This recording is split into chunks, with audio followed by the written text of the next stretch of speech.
It started subtly, like most things that go wrong in a marriage. At first, it was just space. Not physical, really, not at first. She still kissed me on the cheek every morning. Still made coffee for two, though she stopped asking how I slept. We'd sit at the same table, side by side, and somehow feel miles apart. Her eyes lived in her phone more than in mine. I remember the night she asked. The question that broke something open. We were sitting on the couch. The TV was on, some reality show neither of us was watching. The room was dim, mostly quiet except for the soft hum of the fan and the occasional laugh track from the screen. I had my laptop open, pretending to check emails. She had her legs tucked underneath her, arms crossed, gaze fixed on me, but uncertain. Then came the question, the one I'd half expected but still wasn't ready for. Why are you so distant lately? She said it softly, almost like she didn't want to scare the answer away. I didn't look up immediately. I stalled, staring at the cursor blinking on a blank email draft. I knew the truth. Knew it so well it was suffocating. But saying it aloud, that felt like taking a match to the last dry bridge we had left. So instead, I said nothing. She leaned forward. Hey, seriously, what's going on with you? I finally looked up. Her face was more worried than angry, maybe even a little hurt.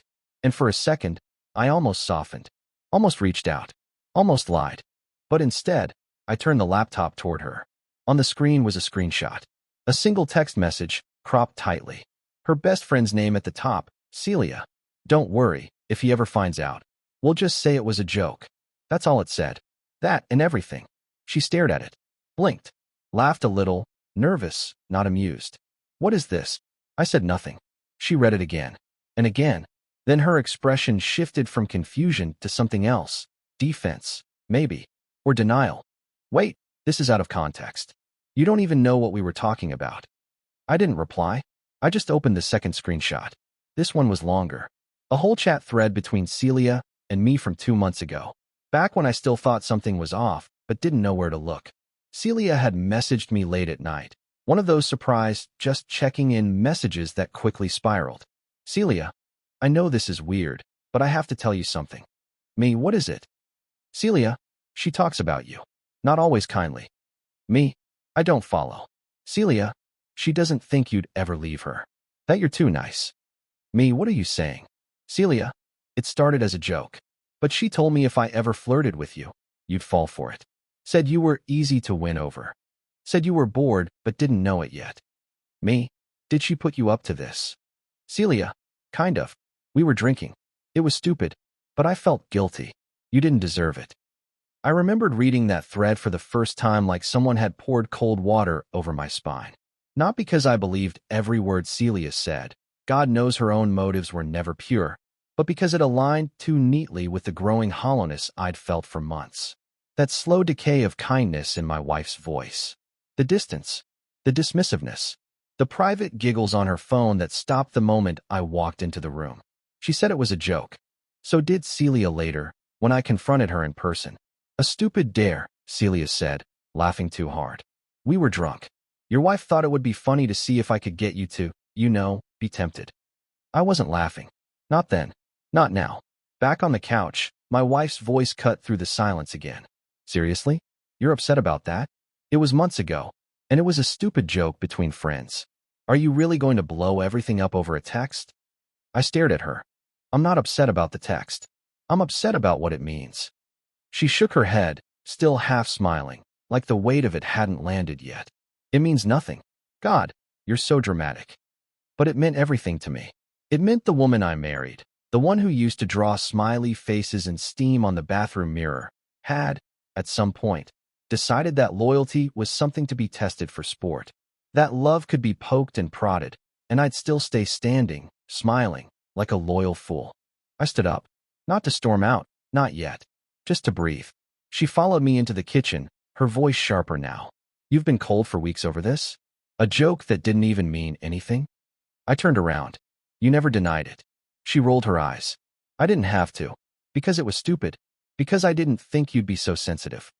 That word, sensitive, hit me like a brick.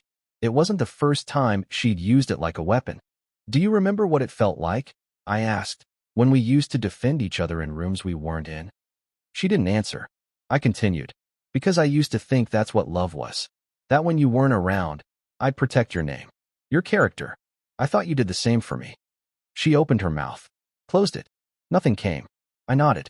I think that's the part one can't forgive. And there it was. Not betrayal in the form of some grand affair. Not a kiss behind my back or a night she couldn't explain. Just a game. A cruel one. One that told me exactly where I stood when I wasn't in the room. She called after me as I walked upstairs. Said we weren't done. That I was overreacting. That I always found drama in nothing. But the damage wasn't in the words. It was in the laughter they shared when they thought I wouldn't find out. That's what created the distance. And now that it was out in the open, the question wasn't why I was distant. It was whether I could ever come back. The morning after I showed her the screenshot, things didn't magically reset. I don't know why I thought they might. Maybe a part of me, even after all of it, still believed we could talk it out, salvage something from the ashes. But instead, she woke up before me, made coffee like it was any other Tuesday, and acted as if the night before had been a dream. Or maybe a glitch. Something we could edit out of our shared memory if we just pretended hard enough. I came downstairs and she handed me a mug. Your usual, she said with a forced smile, like we were on a morning show set, playing our roles. I took the mug, but I didn't drink it. We sat at the kitchen island. The silence was different this time, not empty, but charged, like the air before a storm. I could feel the tension under my skin, like a low hum I couldn't turn off. You're really not going to talk to me? She asked, leaning back on the stool. After all we've been through. I looked at her, not angry, just tired. I am talking to you. Not really. You're just brooding, judging me. I'm processing. She scoffed, turning toward the window. So dramatic. There it was again, that word. Dramatic. Her favorite tool when she didn't want to confront what was real. It was easier to label my hurt as performative than to sit in the discomfort of what she'd done. Or maybe, what she'd allowed. I reached for my phone and scrolled, not even reading, just needing something to break the space between us. She tapped her fingers on the granite counter. So, are you going to tell me what you think happened, or are you just going to assume the worst? I sighed. You want to know what I think? She nodded, arms folded tight. I think your best friend messaged me out of guilt. I think she crossed a line she thought she could undo with a quick haha and a weak apology. I think you encouraged it, not because you wanted anything to happen, but because it made you feel powerful, desired, like you still had control. Her eyes narrowed. That's ridiculous. Is it? I said quietly, because nothing in that conversation felt accidental. And if it was a joke, why did you both panic when I didn't laugh? She stood up, agitated now. This is insane. You're turning one stupid message into some huge betrayal. I didn't raise my voice. I didn't even stand. I would have rather heard you say you made a mistake, that you got carried away, that you felt insecure and acted out. Something real. But instead, all I've gotten is excuses.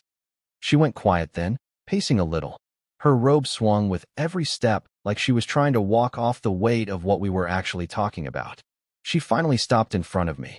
You know what, she said. Fine. Maybe I did like the idea of testing you. Maybe Celia, and I thought it was funny. Because sometimes, you're so distant I can't tell if you're even still in this. My eyes met hers. And you thought making me the butt of some cruel inside joke would bring us closer? She looked away. There's something awful about watching someone you love morph into a stranger right before your eyes. Like their face stays the same, but the softness behind it disappears. I stood, finally. The chair scraped the floor too loud, made her flinch. I've been distant, I said, because somewhere along the way, I stopped feeling safe with you. That caught her off guard. She wasn't expecting that. Safe? She repeated, like it was a foreign word. I nodded. Safe to be vulnerable. Safe to be tired. Safe to not have to prove myself every minute of every day. I didn't pull away because I stopped loving you. I pulled away because I started wondering if I was a joke to you when I wasn't in the room. She looked like she wanted to argue. But then something in her shifted. Her shoulders fell. Her mouth opened, then closed again. You weren't a joke, she said finally, voice barely above a whisper. I nodded, slowly. But I became one. She reached out then, placed her hand over mine. I didn't pull away, but I didn't squeeze back either. I didn't mean to hurt you, she said. I know, I replied. But you did. We sat like that for a while, hands touching, hearts elsewhere. Later that day, she texted Celia. I didn't read the message, didn't want to. But I saw the notification flash across the screen while her phone rested on the counter. It read, "He knows everything. I think I ruined it." That night, she cooked dinner. Tried to laugh. Tried to tease me like before. But the warmth was gone. The meal tasted like memory. Familiar, but no longer comforting. I excused myself early and went for a walk. The autumn air stung a little, but it felt good. Clean. Honest. A couple passed me on the sidewalk, hand in hand, laughing about something only they shared. It stung in that quiet way that hope does, when you see what you once had mirrored back at you, untouched by damage.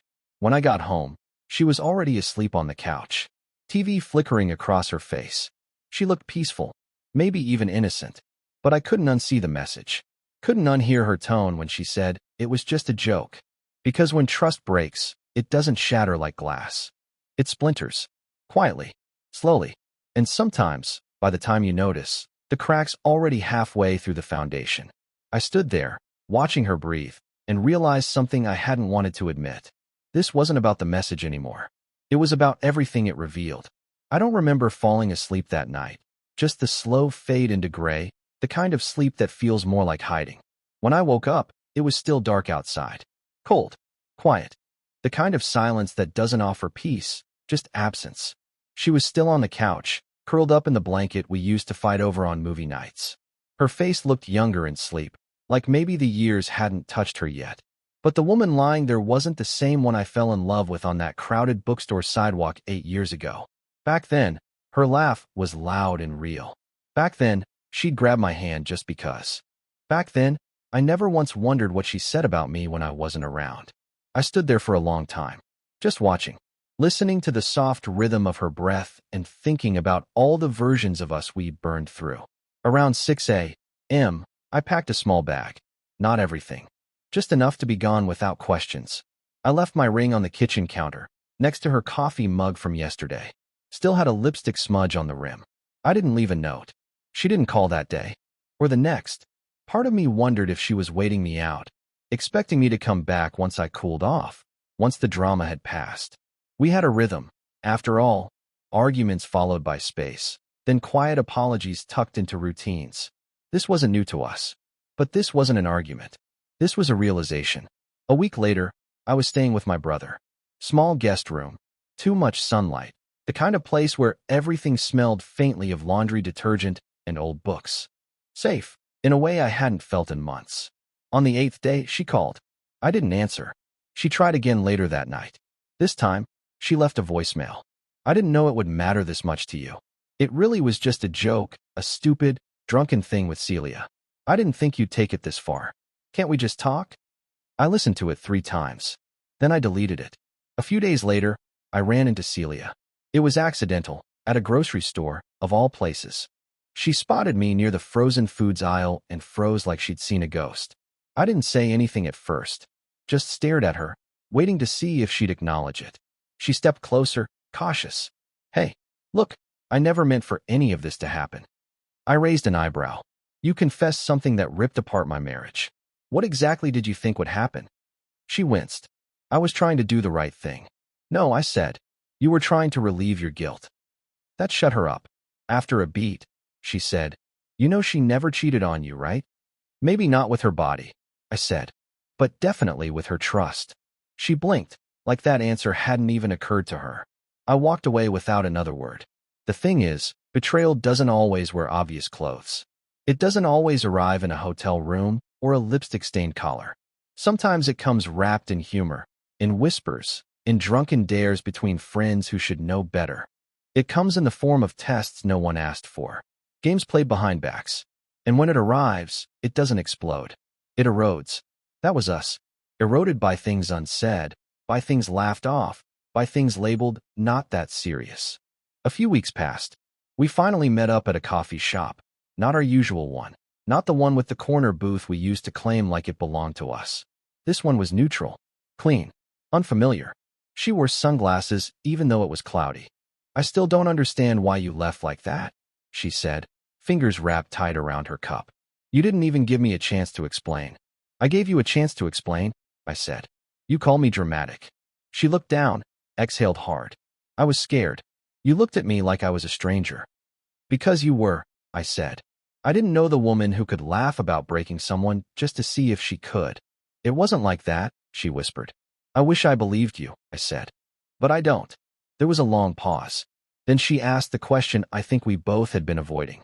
Is this it then? I nodded. It has to be. Her eyes filled up, but she didn't cry. Not in that place. Not with people watching. She just looked at me like she wanted to reverse time with her stare. I didn't think it would end over a message. It didn't, I said. It ended the moment you made a game out of being loved. That was the last real conversation we had. In the months that followed, we drifted like satellites no longer in orbit. The paperwork came. We signed, divided, let go. She tried reaching out once more, sent a text that just said, I miss us. I didn't reply, not because I wanted to hurt her, but because some lines, once crossed, don't have a way back. And trust, real trust, isn't something you rebuild with apologies and time. It's something you protect, or you lose. And I'd already lost enough.